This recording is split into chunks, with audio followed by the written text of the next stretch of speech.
Oke, nah sekarang kamu menjadi bagian implementasi HACCP. Bagiannya apa? Menjadi apa?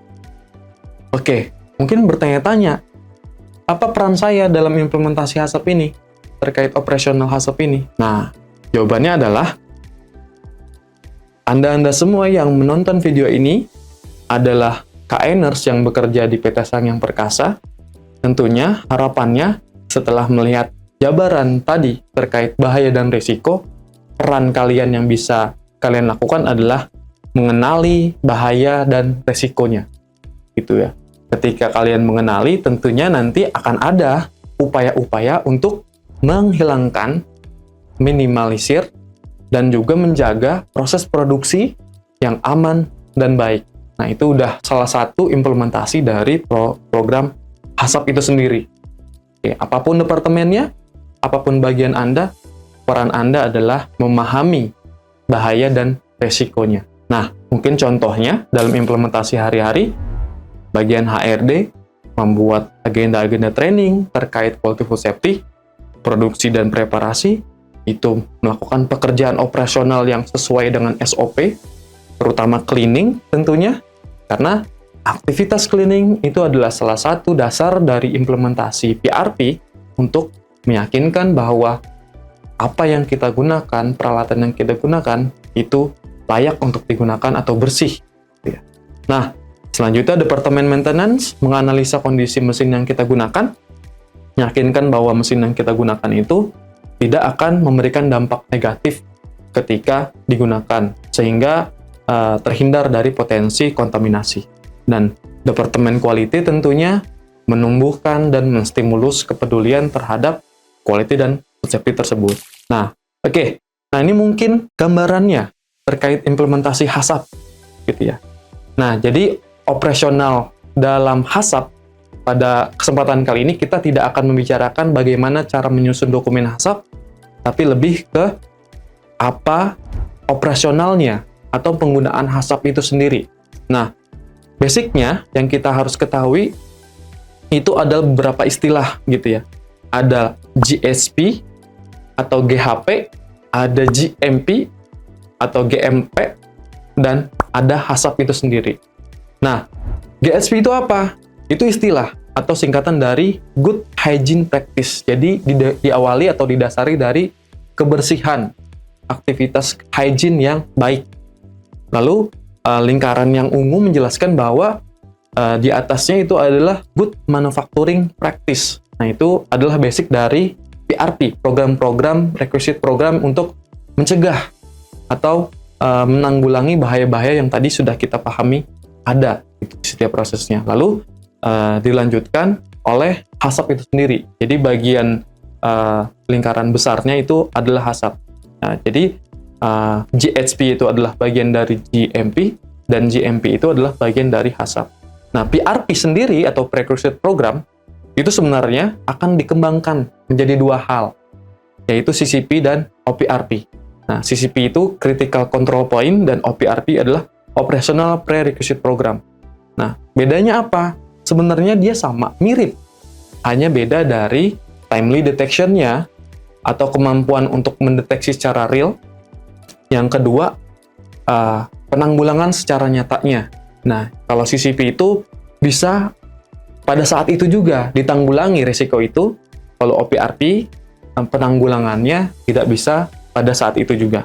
Nah, untuk GHP, itu tadi yang sudah dijelaskan adalah hygiene ya, kebersihan diri.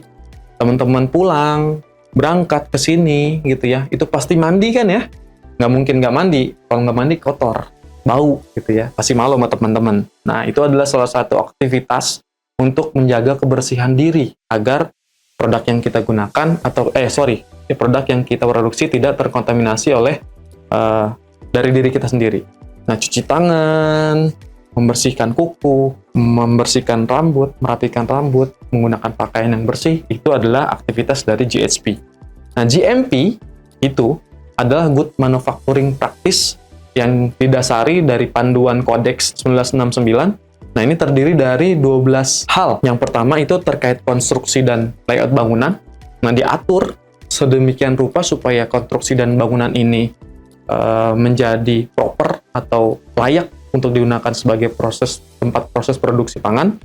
Lalu pengolahan limbahnya juga diatur, layout ruangan juga diatur, kesesuaian peralatan untuk pembersihannya juga diatur, utilitas, air, udara, listrik juga diatur, transportasi juga diatur dalam GMP atau PRP ini, prevensi terhadap kontaminasi, personal hygiene, pelatihan dan kompetensi, dokumentasi dan pencatatan, pengendalian hama, identitas dan labeling. Nah, itu gambaran atau penjabaran dari GMP tadi. Nah, untuk HACCP sendiri, secara operasional, itu dibagi menjadi 2 besarannya. Ada istilahnya OPRP dan CCP. Oke, mungkin ringkasnya, dalam proses operasional, dalam implementasi HACCP ini, teman-teman diharapkan paham terkait bahaya dan risiko. Setelah paham bahaya dan risikonya, bisa mengimplementasikan GMP dengan baik. Nah, ketika mengimplementasikan GMP atau PRP dengan baik, teman-teman juga nantinya akan paham apa itu fungsi dari penggunaan dokumen HACCP dalam operasi di lapangan. Oke, untuk penjabaran terkait OPRP dan CCP, kita next ke presenter yang membantu saya selanjutnya. Oke guys, di sini saya akan sedikit menjelaskan mengenai alat yang satu ini. Alat ini dinamakan metal catcher. Metal artinya metal, catcher artinya menangkap. Dan alat ini berstatus OPRP ya guys ya. Artinya operasional prerequisite program.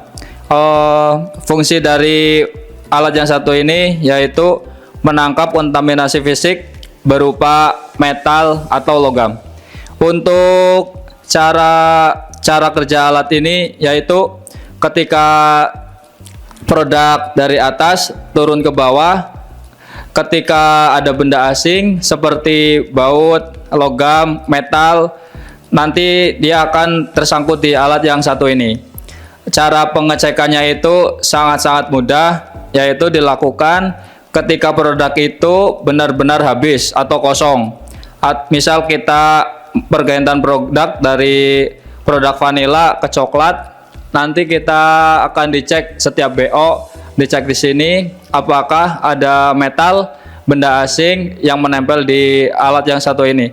Dan pengecekannya itu yang sangat gampang. Sini kita merapat bro, yaitu dengan cara membuka 2 baut, putar secara perlahan, lalu kita cabut, set. Habis itu kita taruh di meja stainless. Habis itu kita cek dulu apakah ada baut apa enggak. Kalau misal ada baut, segera kita ambil, segera kita laporkan ke QC. Kalau enggak ada berarti aman sejahtera. Cara pengecekannya seperti ini, menggunakan lakban bening. Setelah itu kita gosok-gosok, siapa tahu terdapat ada zat-zat besi. Habis itu kita tempelkan ke kertas pengecekan pengujian metal catcher. Setelah ini kita kumpulin ke QC. Misal di QC-nya oke, berarti produk yang kita hasilkan aman. Berarti terhindar dari zat-zat besi atau zat yang mengandung besi. Setelah itu kita pasang lagi ya guys ya. Masangnya juga sangat gampang. Untuk pasang ini cukup dimasukin doang. Set. Habis itu kita putar bautnya, putar. Pastikan baut itu kenceng ya guys ya. Oke. Selesai. Oke guys, di sini saya akan sedikit menjelaskan tentang mesin yang satu ini. Mesin ini dinamakan dengan mesin X-ray. X-ray ini berstatus CCP, yaitu Critical Control Point. Fungsi dari mesin ini yaitu untuk mendeteksi adanya kontaminasi fisik di dalam kemasan. Jadi cara sistem kerjanya itu ketika kemasan masuk ke mesin X-ray, Lalu ketika dia ada kontaminasi fisik, nanti dia akan terdetek di mesin ini, di layar monitor ini. Nanti otomatis dia tuh membuang produk ke penampungan ini melalui rejector. Ini dinamakan rejector gas. Nanti dia akan dibuang ke sini, nanti dia penampung di kotakan ini. Nanti kita tuh sebagai operator dilarang untuk mengambil daripada produk yang ada di penampungan ini, guys. Soalnya berbahaya. Nanti kalau kita ambil, nanti kita dikeluarkan dari PT ini. Makanya jangan sampai coba-coba untuk mengambil. Yang berhak mengambil itu adalah tim dari QC. Nanti mereka yang bisa mengecek apakah produk ini bisa dilanjutkan untuk diproses atau di reject. Dan peringatan untuk mesin ini yaitu bahaya radiasi bagi wanita yang hamil itu dilarang masuk di area ini karena bisa terganggu sama proses kehamilannya. Mungkin itu sekian dari saya. Bila ada kesalahan saya mohon maaf. Assalamualaikum warahmatullahi wabarakatuh. Tetap semangat.